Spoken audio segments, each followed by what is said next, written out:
Naghahanap ba kayo ng legit free earning app na mababa ang minimum at direct to GCash? So ito yung magic words. Ang main way of earning dito is yung paglalaro mo na parang wordscape lang, kung saan may mga jumbled letters at bubuo ka ng mga words from those letters. Aside from that, pwede ka din maka-earn through inviting the referral program. Pwede din dito is yung mga multiple offers nila, kasama yung mga survey and then yung mga games na pwede mong i-download. Pwede din dito yung pagla-like ng Facebook nila, ng YouTube as well as their Telegram.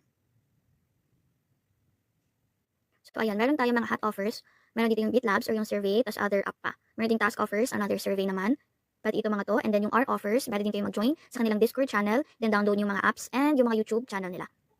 So ayan. So pakita naman natin yung ating withdrawal proof. So ito, ang minimum natin dito mga Mima ay 0.35 para sa GCash as well as Lazada. Kapag naman PayPal is 1.04 USD. Madami ding mode of payout dito pero hindi naman available sa bansa natin. So dito naman mga Mi, C4 transaction.